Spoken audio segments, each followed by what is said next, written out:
Now, where did I put those VR goggles? Ah, there they are. Ooh, ooh, ooh, ooh. Don't forget your raincoat. Welcome to What Is It About the Weather, a podcast where we explore the many ways that weather intertwines itself into our lives. I'm your host, Mark Chalonic, and this week, what's in your Weatherverse? Before we get there, as always, hope your weather world's going well. Snow flurries, yes. Official sightings, little fluffy white things falling from the sky. I guess I didn't test if it was cotton, but since it melted, I'll assume that it's just regular H2O. Had a few of them this morning, not much. Won't be measurable precipitation, I don't think, for me. I shouldn't say impossible, but I don't think the New York City area, any place will say that was measurable snow. But a few places to the north, I saw they were expecting a bit more, and I saw, watching a little television yesterday, some live sports that were some places getting some fluffy stuff. So I know it wasn't just around here. So, impacts to holiday travel season, no doubt. And I actually, for the first time this week, got genuinely cold for the season. Was going out to get some dinner, right? And it had been one of those days, again, and I mentioned this before, the apartment set up here, I get a little bit of that greenhouse effect, right? We got a big window on one side, and the window kind of juts out a little bit. So we really do get different times of the year, a lot of angles hit it, but particularly as it's coming down now, even starting early on, we get a lot of sun coming in, and it really warms things up on sunny days. So it had been warm inside, going out to dinner. And I think I just took for granted, one, about the wind, but two, how quickly that temperature was going to drop once the sun went down. But all that ordinarily, if I'd paid attention to what the weather was going on, it wouldn't have been a big deal to me. But since the apartment had gotten really warm, I just took for granted how warm it was outside. So I went outside and was immediately like, no, probably should have worn another layer. Wasn't too bad, though. Made it for a brisk walk. Yeah, it kind of felt like bricks. A brisk walk to dinner, but it worked out nonetheless. Got my snow. Saw a thing this week about snow maps, and I'll put a link in the show notes. I think it was the Weather Channel site. Again, the digital one owned by IBM, not the television one. And they were putting a thing up there about when you see snow forecast maps, and anybody who pays any attention to weather, and this is in most places I would probably gather, has probably seen a forecast for the week ahead in their area, let's say, that shows the chance of snow.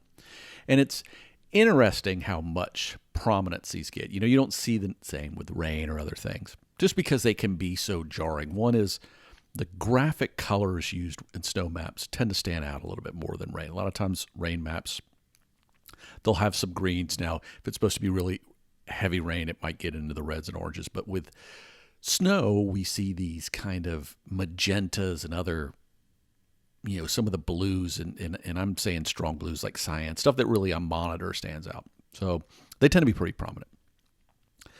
And they can be rather jarring and shocking. And as the article points out, always take them with a bit of a grain of salt, right? And even to the person or the organization that puts them out there, they have at times put out maps that probably make you feel like a big event's coming, and it doesn't. Now, I'm not faulting them for that. A lot of things do, because there's a lot of things that come into play often when you get a big snowstorm or even a moderate one. Because to get a lot of snow generally, you do want things to be closer to freezing, not really deep freeze, not really very cold, just the sheer volume of moisture that's going to be in the atmosphere that can snow out. But a lot of times this time of year, all right, you will see these maps, and again, I'm talking northern hemisphere here.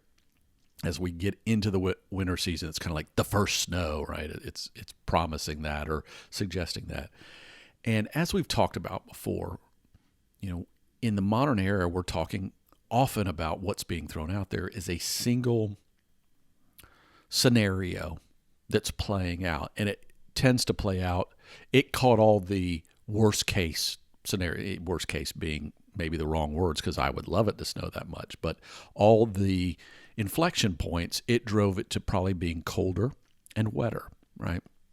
And that's the whole reason we run these ensemble forecasts, is to understand what is possible versus what is probable. And just because it's possible doesn't mean it's going to happen. So You can read the link, but the long and the short of it is that, I knew I had a chance of some snow this weekend, and I got a couple flakes. Makes me happy, but I knew it probably wasn't going to be much, and it hasn't been. So it was right on in line with where the forecasts were, generally speaking. Also saw something. I've mentioned a variety of journals that I read on a regular basis, and these things tend to come out. Yeah, research journals almost always either come out on a monthly or quarterly basis. There are a few exceptions to that, but I have one that I get once a month that is associated with the American Meteorological Society, and it tends to have, because it has more than just journal articles, it tends to have more graphics involved, and I mean like pictures and other things. And there was a picture on the cover of this dude with a backpack and a weather station essentially mounted to his back. And I'm not talking just a little handheld thing. I'm talking, real equipment mounted his back. And the premise was getting readings down close to the planet under like the canopy of trees, let's say in a forest. And I started thinking about this AMS presentation I have coming up, and I may have to use that graphic just to show how hard it used to be to do this stuff.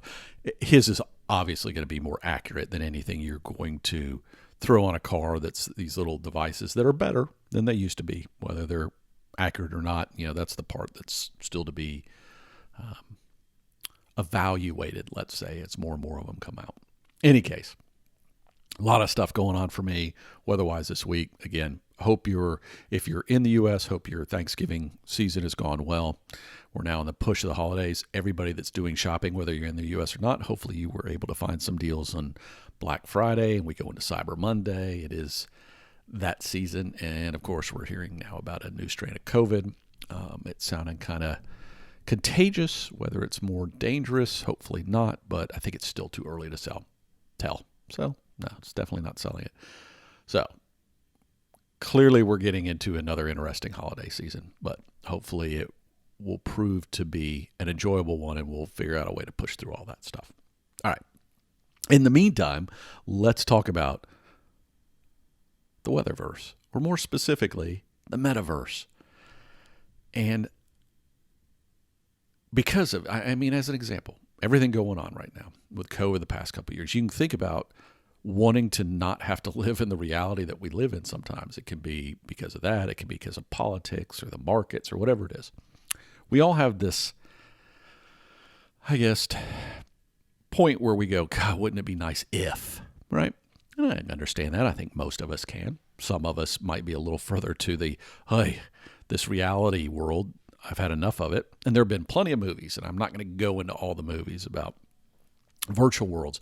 I like these movies, all right? I enjoy the idea of what they're exploring, and that's any from, just things where you hop into a virtual world, or ones like The Matrix that suggest we live in these alternate realities, right? That it's not real. But I started thinking about the weather component, because this thing's getting big in our everyday lives, right? So you had a pretty large company, and by market cap, it's in the top 10 in the world. I know by global revenue, it's probably not. Still a big company, but when you hear about a company as prominent as Facebook essentially change their name, right? And recognize that their core product is probably not the future. And Facebook, as we know it, they're already seeing, I think, the signs that either it will, be what it is, or there's this other stuff that's going to come. And they're making a big play into this thing called the Metaverse, right? And making a big shift in their focus. And they're not the only company by any means playing in that space. But let's stop for a minute before we get into the weather connection and just talk about what this thing is, because I get a lot of questions about it. Again, being that I'm also a techie person, I do get people ask me, what is Metaverse essentially, right? Or what does all this stuff mean? Because you've heard me before even talk about the word meta. But the word Metaverse actually came from a book, oddly enough, called Snow Crash. Written by a gentleman named Neil Stephenson, I think. Never read it. Now I'm interested in reading it, because apparently he foresaw a lot of stuff that's come into our everyday lives, right? But Snow crash has to do with, I don't know, it has to do with an old Macintosh computer crashing and what the screen looked like. It looks like the Matrix or anything else. Just you can imagine what a fuzzy television screen looks like, all that stuff. That's the premise, right? But it has to do, I think, having not read the book, with when your kind of virtual stream crashes, right, and what you look like in the bit world. But I might be off a little on that. Any case, he uses the word metaverse to describe this place like it's a street or a corridor where you go into the virtual world and you buy the stuff and you do all your virtual transactions in this space. But people keep asking me, why meta? I get the verse, I get the universe kind of connection. Now, meta can mean a couple of things, and you've heard me describe it in terms of metadata. Now, metadata, so that's one of the ways, is it's stuff about itself, if it's the best way to think about it. So it's data about data, right? So metadata is this additional data in quite often excruciating detail that describes the broader data, right? Maybe you've made some changes, or data about, how you got to the results that you got to, or, why it looks the way it does. Whatever it is, it's more data about the data, metadata, okay? There's also this thing that a metaverse is almost like a self-aware thing, all right? So that meta can mean about, being aware of oneself, right? But in this sense, the metaverse, right, it's best probably not to get hung up on the meta term and just recognize that it's this place where there's more stuff going on, and it's really about a cyber universe, if you will.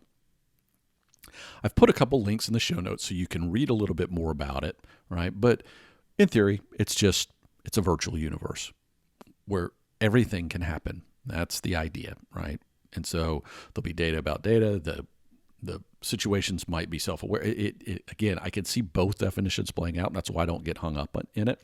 And until I read that book, I'm not going to get overly hung up on the term and its usage. So that's why I say let's break away and just think of it as it's a virtual space, right? But it's a virtual space, ideally, where everything can happen. Now, the way Facebook's presenting it is, you'll have these virtual meetings and you'll put on virtual clothes, but you'll actually feel like you're interacting with your colleagues, all right? And the real question to me is, how much is that going to happen, right? Are you really going to feel like it's a space you go to and it's stepping out of your own real world? Will it feel like that? All right. Now, some of that stuff exists already because we can create these kind of places we go to on computers already. Now, not all of it's VR. Sometimes we do it without VR, but there are tools already where people go and they have virtual concerts, as an example. And Fortnite is a game that's played on the internet, but it's also a place where it's a realm where people, and they've had virtual concerts that you go into it, and a performer can perform, and they can literally be performing live, and you're listening live, and you may be there in this virtual space with your friends, hanging out with them, when physically you're thousands of miles apart. But the idea is you're in this shared space, yet you don't physically, on the plane of the planet, have to be near one another. And your experiences don't have to be physically to your body, right? Exactly what's going on around you. You create this alternate space. But we get back to the same premise, which is, how real does it feel? And therefore, how real does your brain really think it is? Because it's one thing to say you're enjoying a live concert, right? And it's something else to say you're enjoying a live concert at a concert hall with people you know and are having fun with them and interacting with them. So when do we bridge that gap? When does it go from being, yeah, I'm hanging out with them virtually, but I know I'm not there, to actually feeling like you're there? And again, there's tons of money conceptually in this, and that's why it's a big deal. And why Facebook cares about it is, let's be clear, it's about making some money on it, right? But they see that as the future. And it got me to thinking, okay, what role does weather play in this thing? Because when I think about weather, it's one of the things that goes on around us. And we've talked about this conceptually before. It's one of the things that goes around us in life that kind of connects us with the broader world around us. And this has to do partly with the fact that when we step outside, we see this big world, but we know that the weather extends far and away from us, just like the planet does. But what's different about weather than the planet is the weather comes to us, right? The weather makes this transition. So if you've got a friend in point X that's a couple hundred miles away from you, I did this. I talked with my brother on Thanksgiving, right? One that lives in Cincinnati, Ohio. And I was talking to him about the weather, and it was giving me an idea of what I could expect over a period of time in the future. Not exactly, of course, but to some extent. And we had that connection, right? But as we know, we experience changes in weather that can be instantaneous. Let's say a cold wind comes through, or it goes from not raining to raining. All of a sudden, a sudden downpour. Or, as for me this morning, it went from not snowing to some little white flakes falling out of the sky. So we get these instantaneous changes. But because of where we are in this modern day, now back in the old days, you could go, oh, I can see on the horizon clear skies versus cloudy skies, right? Or seeing a rainbow as weather's gone through. But technology gives us the ability to see what's going to be later today or later in the week or even a couple weeks out, or as we've talked about in the season unfolding, right? So we have this connection with the space around us. And I actually think because of this, and this is just me hypothesizing here, that weather is actually key to any successful metaverse.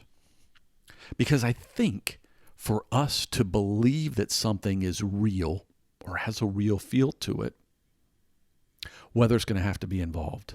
And I'll give you an example in the near term and something more meaningful, right? So let's say that, I haven't watched all the examples, but I saw a couple of the press coverage of this Metaverse launch. And, it shows meetings getting together, people having their little, and right now it's kind of fake avatars. But in the long run, trust me, it won't be about that. It'll be, you'll be sitting in virtual chairs. I don't know if any of you have watched Westworld or other things. You have all these kind of movies and TV shows that, there's a projection of you, and the television show will give you the impression these two people are having a meeting, and then one of them just, vanishes because it's a virtual thing. And yes, we've had this in Star Wars and other things, but these newer series are really focused on you not knowing when it's a real person or a real robot even versus something that's far away, right? But let's say you're sitting in a virtual meeting and you're all in a bunch of chairs, and you want people to believe that everyone is actually there, right? So what's it going to take? And yes, I do think you can pull some things off where it's in a closed room with no windows, right?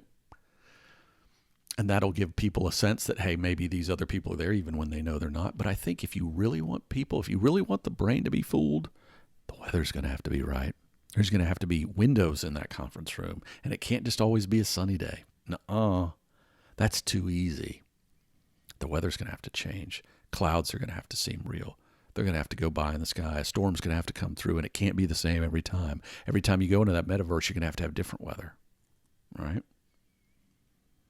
So at first, there's going to be this idea of, as with most things in the metaverse, you're going to be able to theoretically buy whatever you want to buy, live in a nice house and all these. What are you willing to pay for those things? And I would ask, what are you willing to pay for your weather? Because maybe you are able to create it's your own little verse, right? And you create the weather you like. My guess is you'll have to buy it. And the more complex that you want that weather, because coding will be more complex, you'll have to pay extra for it. So will you buy it? But when we get into this if the foretelling is true and we start existing in these spaces, even if it's part of the time. And let's say it's not about even the outside experience where you're actually getting wet. Yes, I'm sure in time we'll have things that fake all that too. But we get back to this conference room thing. And let's just say it's about the sight and sound, about maybe a storm rolling through and you are inside, or you're at a concert, or whatever it is, you're somewhere where you've got to give the impression that weather's going on around you, right? So at some point, it's going to have to become large scale. right? It can't just be you localized. It can't just be the individual. It's going to have to be the collective that is experiencing similar things such that they can talk about the weather. And then I start getting into the more deep and philosophical questions like, well, who will code that, right? And who will be in charge of it? And will it exist in actual chaos? You know, I talked about that snow forecast early on and how it was a theoretical possibility. Well, to get to that, you had to have multiple potential outcomes, which means there's got to be some level of unpredictability in the system. And then I had to ask myself, will there be weather forecast? Will there even be meteorologists? So could I be a virtual meteorologist issuing weather forecast? I don't know. It's kind of intriguing, right? We got a long way to go with that. But for me, the idea of what will the weather look like is more interesting than almost any of the other stuff. I am intrigued about the idea of whether I'll be able to buy the weather I want. I don't like that idea, though. Somehow I don't want that to happen. But again, I don't want company A being in charge of the weather.